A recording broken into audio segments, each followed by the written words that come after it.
Where do I start? I think I'm live. Greetings and welcome. Not done this before. This is Ligali live. I'm going to try this in a few minutes, like a really quick 5-minute update. I'm still trying to figure out what I'm doing right now. It's after midnight and I should be really sleeping. But there's a couple of news stories that I read that came out today, and I just felt I should say something about it.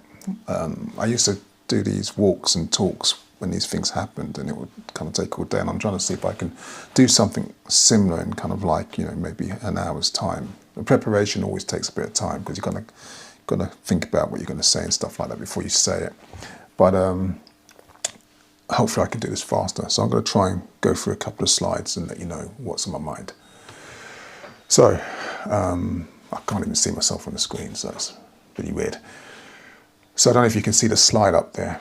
This is the death rate that's taking place around the world when it comes to COVID-19. And I really wanted to start with this. I know not everyone's going to agree with me or think it's that serious an issue, but you probably heard by now that the UK has gone into preparation for what they call freedom mode. Everyone's getting their freedom back and everyone's going back to so-called normal. And I thought it'd be interesting to understand exactly what this means for people who are vulnerable and those who are not fully vaccinated as well. I don't think it's right that anyone should be victimized or penalized or kind of put down on because they've chosen not to take a vaccine. I think that's really small-minded, bigoted, and really doesn't understand the fact that people have a right to decide what goes into their bodies. And, that's their personal decision, their agency. And as a society, we should be protecting everyone. One of the things we don't seem to be talking about in the media right now, or we don't hear talked about in the media, is that it's only 30% of people or adults, vulnerable adults, who have been fully vaccinated. So all across the country, people are talking about this vaccination reducing death rates, which it's doing, but there's still a lot of people who are vulnerable who have not been vaccinated. And of course, you've probably heard about what's happening with schools. They're being used as before for this huge gamble that the Prime Minister's taking with herd immunity. So children are really going to be exposed to the virus.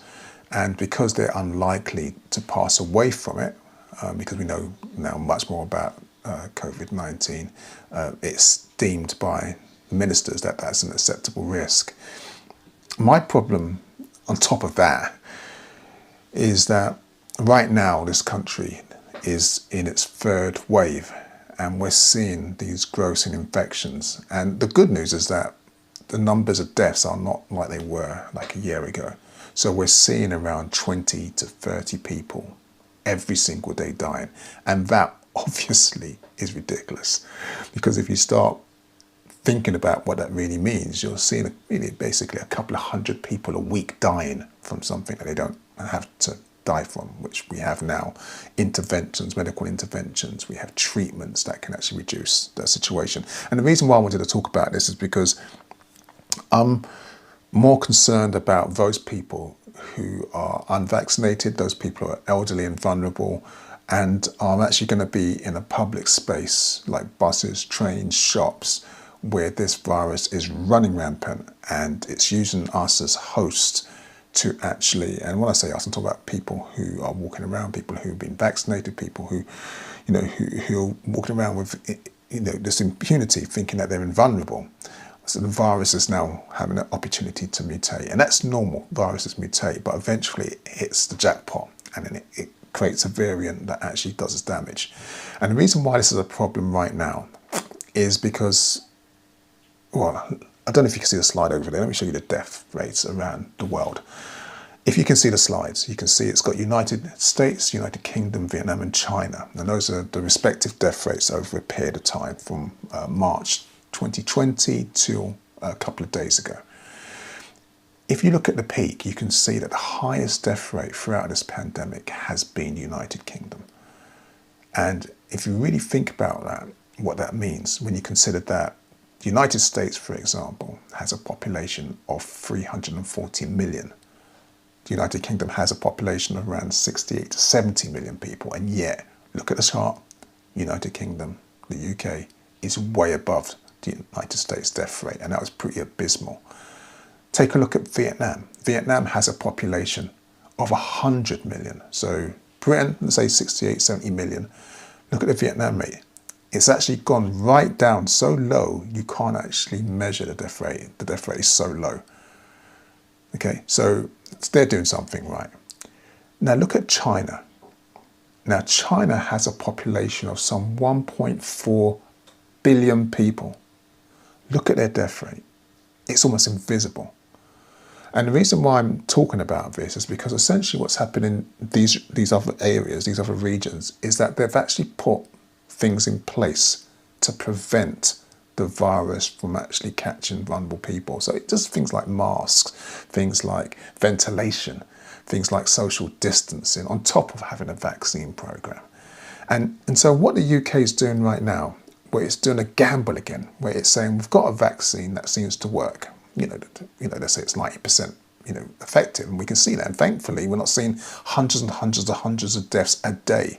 We're seeing a couple of hundred deaths a week, and even I believe even those are completely avoidable. I mean, but what we're not seeing also is the recording of young people and what they call long COVID, because that's a problem that is growing. And by getting to a situation where it's expected in around a few weeks' time, we're going to be seeing around 100,000 infections daily, which will mean at some stage you're talking about 1 million people running around infected.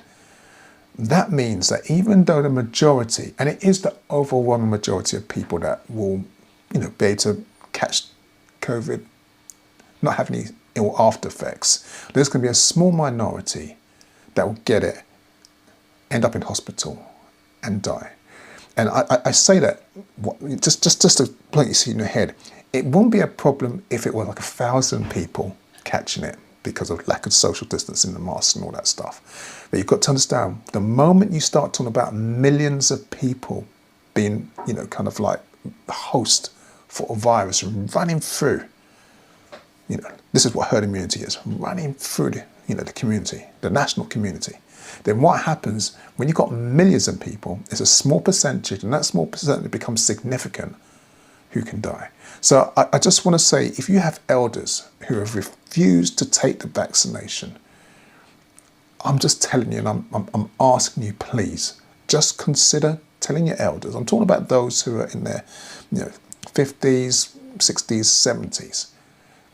Please, if they're not going to take the vaccine because they're just refusing to take it, please encourage them to be careful. And I'm talking about social distancing and masks. That's all. It doesn't matter what you believe. If you don't think COVID is real, I don't really care. That's not my business. That's your business. But with the elders, please take care. And with our children, there's not much we can do about that. Just be mindful that long COVID is real.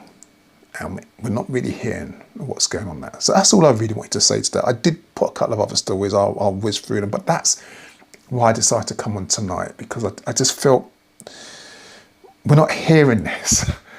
And we have so many, gifted people in our community, and scientists and people, and we don't have a channel, we don't have a news channel in this country that deals specifically with the affairs that affects African people. So we need to, anyway, let me move on really quickly. So before I wrap up, you've probably heard about what they call free members, the Stockwell Six. Essentially, free members, well, there's two brothers in the picture, but three members have had their convictions overturned. Why is this a big deal? Why is it over in the newspaper, and why will it disappear in 24 hours? Well, it's a big deal because they were fitted up by a corrupt police officer 50 years ago. So 50 years ago, they were accused of a bogus robbing charge, and they were convicted, their names were destroyed, their reputation was destroyed. I think they were even imprisoned for a short period of time. It took 50 years for their names to be cleared. And so while, we're hearing about celebratory talks and everyone's saying, hey, yay, fantastic, their names are being cleared, justice has prevailed. No, it hasn't prevailed. It took 50 years And so we need to start thinking about what is the policy that we're going to run when we start looking at fixing up the police force, fixing up the justice system. Because if a corrupt officer is found by the force to be corrupt, then there should be an automatic policy. And this is what I'm going to start looking into and start pushing, an automatic policy that all their convictions that have been secured on their evidence, especially those that are legacy, historical cases, need to be reviewed and need to be double checked. Because we can't keep waiting 50 years to be told by the police that actually we made a mistake, we're quashing the conviction, because that's 50 years of misery. And people don't relate this to the Windrush scandal, but it's the same kind of principle. So this is something that came out today. Again, we've been told it's good news, and I'm telling you, actually, nah. It's just explaining a situation that should not be. I don't want to show the picture of the young man who murdered Nicola and Bieber. All I would say is that he's been found guilty today. He had some voices, demonic voices, that told him that he could win the lottery if he murdered the two sisters. And he's been convicted, which is good news. Now we have to wait for the investigation into the police officers who desecrated their memory by taking selfies. And I don't even want to talk about it, of the bodies and putting it in WhatsApp. Police officers, serving police officers. Learn from the other case. We shouldn't have to wait 50 years. Those police officers shouldn't just be investigated, but there should be already, moves in place to review any cases they have been involved in where their evidence is central to the conviction. I'm not saying that people don't make mistakes, even though I don't think of that mistake. I think that is sick beyond belief. But I'm just saying that when we know that there are corrupt police officers, then we know that there are potential unsafe convictions if it's been based on their evidence. So let's get ahead of the curve on this one. And if there's anybody who's got influence to actually look into this, please start that proceedings.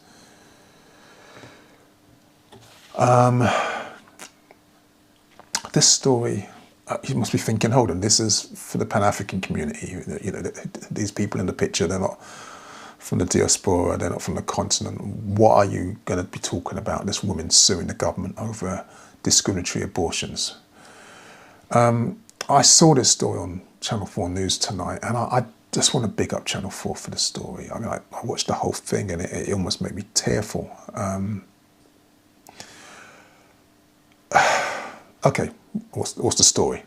So basically, there's a campaigner. She has Down syndrome, and she's taken the government to court because there's actually a policy that says that if a child potentially has Down syndrome, then they can be aborted almost at the point of birth.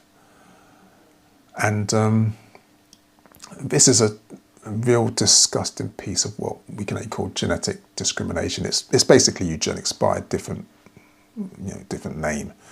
And people think to themselves, well, this is Down's babies. Who wants a baby with Down syndrome and, blah, blah, blah, blah, blah. But, you've got to think beyond that.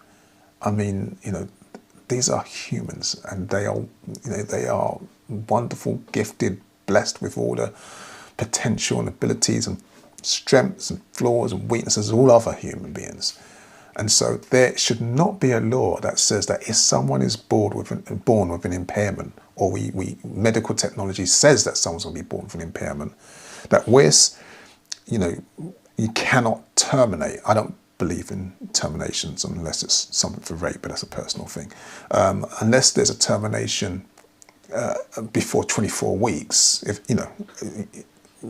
essentially you can't terminate a child after 24 weeks. But if the child has potentially a genetic syndrome like Down syndrome, then they can be terminated up to birth.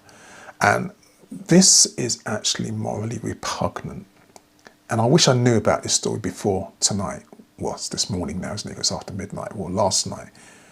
Because that's the sort of campaign I would have actually supported, even though it seems like it's got nothing to do with us. It's got everything to do with us. If you're a decent human being, then you'll recognise that that story has everything to do with us. I have a child with sickle cell. That's a genetic disorder. It's like, when do we start saying, what about people who are born with, I've got eczema, or someone who's born with a limb missing, or whatever kind of impairment. What do we do then? This is a slippery slope, and I had no idea that there was actually a policy, law that enabled the abortion of children just before birth on the basis of them having a genetic disorder. I can't believe I'm living in a country that would do something like that. But yeah, we are. So that's the other story.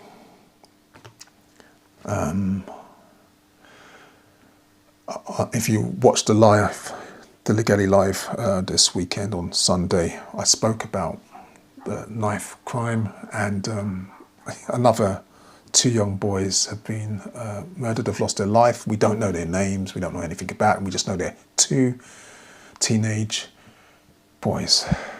I think one's 15 and one's 16. Yeah, things are going back to normal. Things are going back to normal.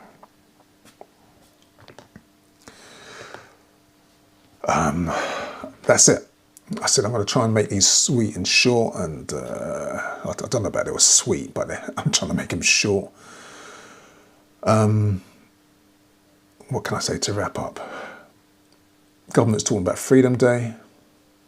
On the same day that it's deciding that it's going to abandon all precautions to protect the vulnerable in society.